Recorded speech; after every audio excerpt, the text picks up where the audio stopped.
Assalamualaikum warahmatullahi wabarakatuh. Anak-anakku sekalian, para mahasiswa komunikasi penyiaran Islam yang saya cintai dan saya banggakan, yang luar biasa dan pada mantap semua kelihatannya pada hari ini. Kalian semua adalah orang-orang yang hebat. Kenapa? Karena kalian adalah mahasiswa yang menjadi pelaku sejarah, di mana pada saat pandemi ini anak-anakku masih bisa mengikuti perkuliahan, dan perkuliahan dilakukan secara online ataupun secara daring. Jadi kita semua adalah pelaku-pelaku sejarah pembelajaran yang sangat luar biasa. Kita juga patut bersyukuri bahwa kita masuk dalam situasi seperti ini, sehingga kita nanti menjadi tonggak sejarah. Kita akan dicerita pada masa yang akan datang bahwa pada saat kita kuliah, kita melakukan perkuliahan seperti ini. Baik, anak-anakku sekalian, pada pertemuan kita pada hari ini, kita akan ini adalah pertemuan ketiga atau sesi ketiga dari kuliah kita tentang pengantar ilmu komunikasi, ya. Pada pertemuan ini kita akan membicarakan unsur-unsur komunikasi. Tentu anak-anakku sudah tahu, sudah 2 kali pertemuan banyak membahas tentang komunikasi itu sendiri. Kita lihat tidak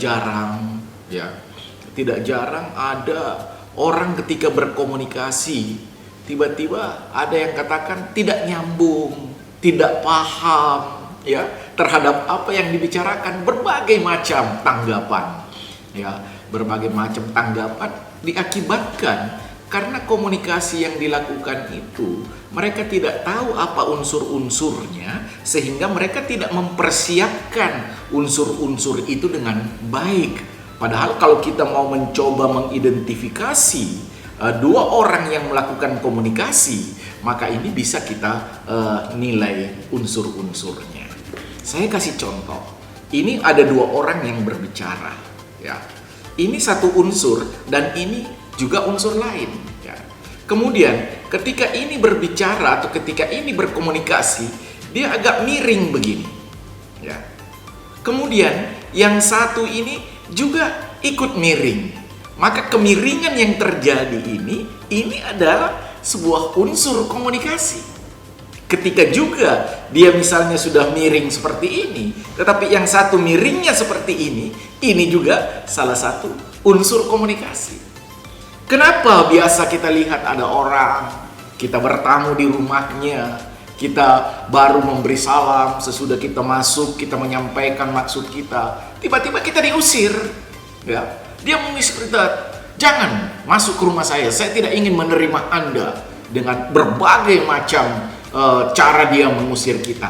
Ini juga unsur komunikasi, tetapi tidak dipersiapkan sedemikian rupa dengan sebaik-baiknya, menyebabkan terjadilah hal-hal yang tidak diinginkan itu. Anak-anak sekalian yang luar biasa, ketika orang yang berada dalam ruangan itu tadi semua mendengarkan ke depan apa yang disampaikan oleh seseorang yang berada di depan, ketika ditanya satu persatu apa tadi yang dibicarakan, ada yang mengatakan A, banyak yang mengatakan A, tetapi tidak sedikit juga yang mengatakan B. Artinya apa? Penerimaan mereka terhadap orang yang menyampaikan, yang berbicara di depan tadi itu beragam penerimaannya. Ini juga merupakan salah satu unsur. Baik, kita mulai untuk membedah unsur-unsur dalam kegiatan komunikasi. Unsur yang pertama, ada yang namanya orang yang memulai pembicaraan. Orang yang berinisiatif untuk melakukan pembicaraan. Maka ini adalah unsur pertama dalam kegiatan komunikasi. Di dalam komunikasi, mereka tidak dikatakan sebagai orang yang memulai pembicaraan atau orang yang berinisiasi atau inisiatif melakukan pembicaraan, tetapi dalam ilmu komunikasi mereka disebut sebagai komunikator. Kalau William J. Sandler mengatakan, bukan dia tidak enggan untuk mengatakan dengan itu adalah komunikator, tetapi dia menggunakan istilah yang disebut dengan encoder. Jadi unsur pertama, orang yang memulai pembicaraan, orang yang berinisiatif melakukan pembicaraan, itulah yang disebut dengan komunikator atau encoder. Oke, jadi itu tadi unsur pertama. Apa? Anak-anakku masih ingat? Unsur pertama adalah komunikator. Oke? Nah, yang kedua, tentu ketika komunikator memulai berinisiatif untuk melakukan kegiatan komunikasi, tentu kan pasti ada yang diajak berkomunikasi. Tentu ada lawan komunikasi. Ada orang yang mendengarkan pembicaraan. Itu adalah unsur kedua dalam komunikasi. Ini disebut dengan komunikan. Jadi unsur kedua adalah komunikan. William J. Seller mengatakan ini adalah decoder atau decode, ya, orang yang mendengarkan pembicaraan itu. Unsur ketiga di dalam kegiatan komunikasi, apa yang keluar dari mulut saya, apa gerakan-gerakan yang saya lakukan ini. Saya tersenyum, saya sedikit agak marah, saya mungkin sedikit mengedipkan mata, ya, saya keraskan suara saya pepelankan suara saya. Semua ini adalah hal-hal yang dibicarakan atau dalam komunikasi disebut dengan pesan atau disebut dengan message atau pesan. Jadi apa yang saya sampaikan ini adalah pesan. Inilah yang saya komunikasikan antara komunikator dengan komunikan. Ini pesan. Yang keluar dari mulut saya pesan, gerakan tangan saya juga ini adalah pesan. Senyuman manis saya juga adalah pesan. Atau keseriusan saya seperti ini juga adalah pesan. Suara saya yang mengecil pesan, suara saya yang mendayu-dayu itu juga adalah pesan. Ya. Nah, pesan yang keluar dari mulut saya, dari gerakan-gerakan saya, dari ekspresi saya, dari body language saya, semua itu adalah pesan.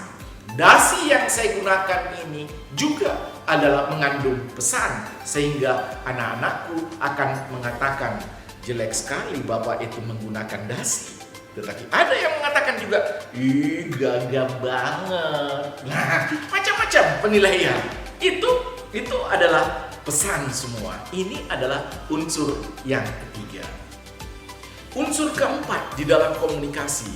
Sekarang ini kita melakukan kegiatan komunikasi anak-anakku. Ya. Sekarang kalau kita mau tahu apa sebenarnya yang terjadi, anak-anakku tidak akan menyaksikan tayangan proses perkuliahan kita pada hari ini kalau anak-anakku tidak membuka gadgetnya, ya, membuka laptopnya atau menggunakan handphonenya. Nah, berarti komunikasi kita ini terjadi melalui sebuah media. Media apa? Inilah yang di dalam komunikasi disebut dengan channel atau disebut dengan saluran. Sehingga di dalam saluran itu ada yang namanya media.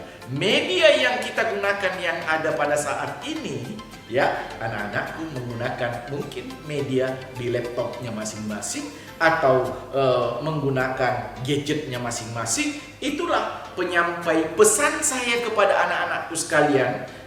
Anak-anakku bisa mendengarkan, bisa melihat tayangan pembelajaran ini, ya, dengan menggunakan saluran ataupun media. Pertanyaannya kemudian, ketika seseorang berbicara langsung, ya, apakah ini menggunakan media? Tetap menggunakan channel, tetap mereka menggunakan saluran. Saluran apa yang mereka gunakan? Di dalam dunia fisika itu dinamakan saluran gelombang suara. Manakala tidak ada gelombang suara, sekalipun kita berbicara berdekatan, tidak ada gelombang suara yang membawa ke telinga anak-anakku sekalian atau kepada komunikan, maka tidak akan terjadi pemahaman. Mereka tidak paham, mereka tidak akan mendengarkan pesan-pesan yang disampaikan oleh komunikator. Ingat anak-anakku ketika waktu kecil dulu. Ketika waktu kecil, kita selalu kalau pulang sekolah, utamanya yang di SD atau di madrasah ibtidaiyah, itu suka memukul tiang listrik. Nah, antara satu tiang listrik dengan tiang listrik yang lain, ketika ada teman-teman anak-anakku sekalian ketika itu mendengarkan dari tiang listrik yang jauh di sana dan yang satu berada di sini, ketika tiang listrik itu dipukul, bunyinya itu ada jeda waktu yang digunakan untuk menyampaikan suara tiang listrik itu ke telinga anak-anakku yang lain. Padahal dari segi pandangan mata kita sudah melihat bahwa dia sudah memukul tiang listrik itu, namun bunyinya agak terlambat sampai kepada telinga pendengar atau pada komunikan itu. Ini artinya apa? Bahwa gelombang suara yang lambat membawa suara tiang listrik ini tadi kepada teman-teman anak-anakku yang lain. Ini membuktikan adanya saluran, adanya channel yang mengantar suara dalam kegiatan komunikasi itu, yaitu yang namanya gelombang suara. Ini adalah unsur yang keempat, yaitu channel ataupun saluran. Kelima, unsur yang kelima dalam kegiatan komunikasi yaitu adanya feedback atau yang disebut dengan efek. Akibat yang terjadi pada komunikan itulah yang disebut dengan efek dalam kegiatan komunikasi. Jadi ketika kita minta seseorang, kita berkomunikasi dengan seseorang, tolong bawakan saya kentang goreng ya. Terus lawan komunikasi kita menyatakan misalnya, iya nanti saya bawakan Pak, bawakan saya telur ya, iya nanti saya bawakan. Maka jawaban iya nanti saya bawakan, iya nanti saya buatkan, itu adalah efek dari kegiatan komunikasi ataupun akibat yang terjadi dari sebuah kegiatan komunikasi. Seseorang berkenalan, dari tidak kenal, kemudian mereka jabat tangan, akhirnya saling menyebutkan nama. Nama saya Labece, saya Labaco. Di kepala yang satu tidak ada sama sekali gambaran bahwa ini nama Labaco atau Labece. Tetapi apa yang terjadi? Sesudah mereka berkenalan, terjadi kegiatan komunikasi. Akhirnya yang Labece tahulah bahwa namanya Labaco. Kemudian yang Baco tahulah bahwa dia namanya Labece. Terjadi efek komunikasi, yaitu ada perubahan sehingga ada dari tidak tahu menjadi tahu, dari tidak mau mengerjakan sesuatu menjadi mau mengerjakan sesuatu. Seseorang kita ajak, ayo sekarang sudah waktunya sholat, ayo semua sholat, waktunya sholat. Maka semua mungkin teman-teman kita yang mendengarkan berdiri dan mengambil air wudhu. Inilah efek dari kegiatan komunikasi. Nah, ada tambahan dari pakar komunikasi yang lain yang menambahkan sebenarnya 5 unsur dasar ini, ya, 5 unsur dasar ini yang perlu benar-benar anakku ingat baik-baik unsur dasar daripada komunikasi. Namun ada pakar yang menambahkan yaitu lingkungan sebagai unsur ke-6. Tetapi unsur dasar cukup kalau anak-anakku sudah menghafal yang 5 unsur ini sudah cukup baik. Tapi kalau ada yang menambahkan, lingkungan juga bisa dijadikan sebagai unsur. Lingkungan ini ada yang namanya lingkungan fisik. Saya sekarang melakukan kegiatan komunikasi dengan anak-anakku sekalian di ruangan ini. Inilah ruangan. Ruangan ini adalah lingkungan fisik. Ya, lingkungan fisik. Nah, ada juga di dalam lingkungan itu namanya sosial psikologi. Ya, saya selaku rektor, misalnya jabatan saya rektor, saya berkomunikasi dengan dalam sebuah rapat dengan para dosen, para pejabat-pejabat di lingkup IAIN Parepare. Maka status sosial saya itu juga sebuah unsur lingkungan ya, status saya, misalnya jabatan saya selaku rektor yang ada pada saat ini, ya, maka itulah saya punya lingkungan sosial. Dosen-dosen, mahasiswa, lingkungan sosialnya sebagai mahasiswa, ataupun lingkungan juga adalah psikologi. Ketika kita melakukan komunikasi, kita dalam keadaan sedih, ya, atau kita dalam keadaan riang gembira, atau kita dalam keadaan marah, ya, itu juga semua adalah lingkungan komunikasi secara psikologis. Karena kemarahan, kesedihan, senang, sedih, gembira, dan sebagainya, itu semua adalah psikologi. Yang ketiga di dalam lingkungan, ya, sebagai unsur keenam tadi, ya, yang ketiga adalah ada yang namanya temporal. Temporal ini ada waktu yang kita gunakan. Itulah tadi saya katakan ketika saya memberikan contoh kepada anak-anakku bahwa ada seseorang datang bertamu dan akhirnya dia diusir.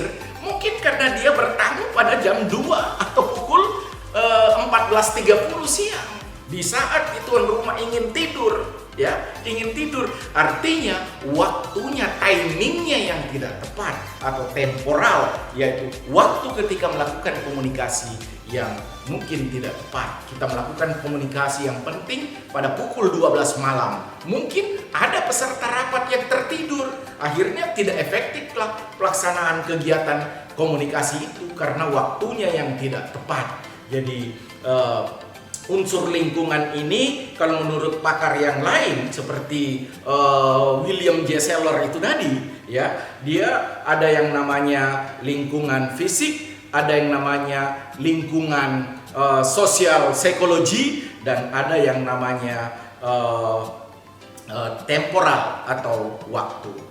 Kemudian ada juga yang menambahkan lagi, ada pakar lagi yang menambahkan bahwa salah satu unsur lagi yang sebagai unsur ketujuh yaitu gangguan, ya, gangguan yang terjadi dalam kegiatan komunikasi.